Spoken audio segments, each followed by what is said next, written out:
Hi, I'm Michael Rubino, indoor air quality expert and founder of HomeCleanse. And today we're going to talk about the surprising symptoms of mold exposure, especially related to neurological symptoms that you might not hear about enough.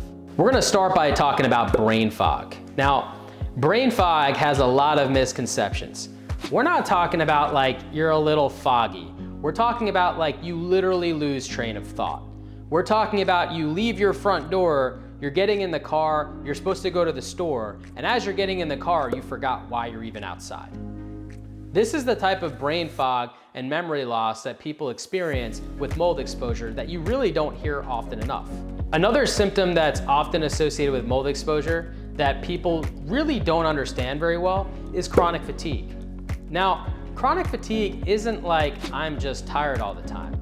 Chronic fatigue is literally where you go to sleep, you sleep for 8 hours, you wake up, and you feel like you didn't go to sleep at all. And when you think about brain fog and chronic fatigue, which typically go hand in hand, a lot of people don't realize that this is a common symptom for so many different things. As a matter of fact, when you talk about mold exposure, you commonly see mold exposure as an exacerbation of so many different things. Let's take someone with lupus, for example. Someone with lupus would typically be sensitive to mold because it's an autoimmune disease.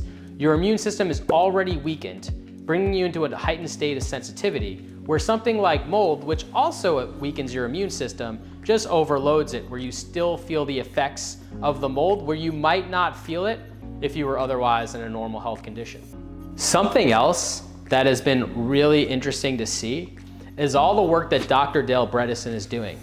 If you're not familiar with Dr. Dale Bredesen, please check him out. He's got a health clinic called Apollo Health. He also has a study on subtype 3 Alzheimer's, also known as inhalational Alzheimer's, where Dr. Dale Bredesen sees that people are developing Alzheimer's due to the toxins that mold can produce. In his study, he tests his patients for mold toxins, and he sees that all of them are elevated with mold toxins that are dealing with the symptoms of inhalational Alzheimer's. This is the type of cognitive impairment that is actually scary. Imagine you're a husband or a wife, and your husband or wife does not remember who you are, even though you've been married for 10 plus years. This is the type of situation that occurs in some of these patients dealing with inhalational Alzheimer's. Another interesting cognitive impairment, specifically found by Dr. Dale Bredesen's team, is the early onset of dementia. Now, the early onset of dementia is very interesting because we're talking about reality. Someone's sense of reality is completely distorted. This is obviously neurological and cognitive impairment. Now, this type of disassociation is really difficult. And when I say early onset of dementia, I'm talking about people in their 40s who would otherwise never get dementia that early are developing dementia due to mold toxins. So I highly encourage you to check out Dr. Dale Bredesen's work and his studies to learn more about the cognitive impairments, because it is something that people can make improvements to the quality of air they're breathing and get their health and their life back. Gut dysbiosis is also something that commonly occurs with mold exposure. But how do they show up in terms of symptoms? That part's interesting. You might see things like eczema, skin issues. I once saw a woman who was covered in hives from head to toe due to the mycotoxins in her apartment that literally escaped her once she left. Another set of symptoms you don't hear often enough about mold exposure: anxiety, depression, and even suicidal ideation. Now, I don't know anybody who doesn't have a little bit of anxiety or depression when they're not feeling well, especially when they're dealing with chronic illness, because you're begging to get better. And every single day you're going from doctor to doctor, doctor to doctor, searching for answers. All the while they tell you everything looks normal. Now that would give anyone anxiety and depression. But for some reason, with mold exposure, we're seeing increased anxiety and depression in people dealing with mold exposure. I have even had clients tell me they had thoughts of suicidal ideation. They wanted to end their life, even though they otherwise were happy. It was bizarre, they would tell me. The fact that they wanted to end their life even though they had just a great week the other week. These were uncontrollable thoughts. We also see things like long COVID becoming exacerbated, or Lyme disease and the symptoms of Lyme disease or other co-infections become exacerbated when dealing with mold exposure.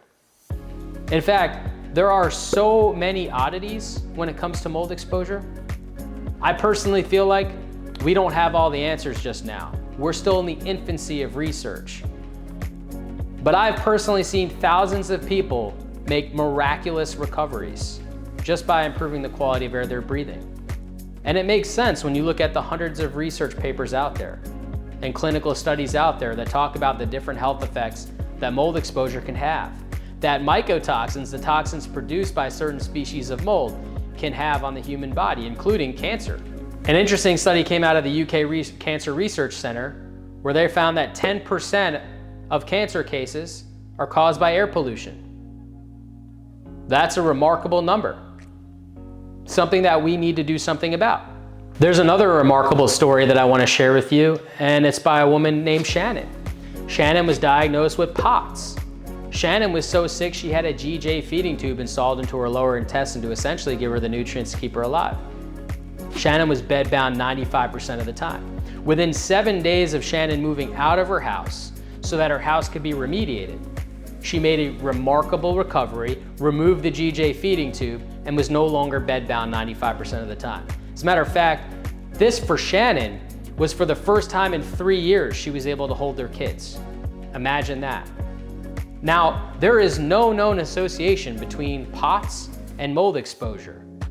But when we look at this case and we look at this miraculous recovery, we certainly need to be looking into this.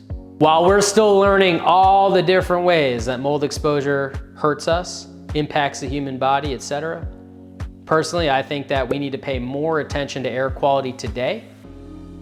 We are dealing with over 60% of the global population dealing with at least one chronic condition. I beg you to think about this. All the advancements in medicine and technology that we have, how is it that we keep getting sicker and sicker? How is it that today we have never been sicker than we are today? It could only mean that we are not looking in the right direction when it comes to global health. I personally think that a lot needs to be looked into in regards to air quality. And I personally think that there is something you can do about the quality of air you're breathing right now. We don't need to wait for all this research to come to light before we get the help that we need. You too can improve the quality of air you're breathing and take back control of your health and your life.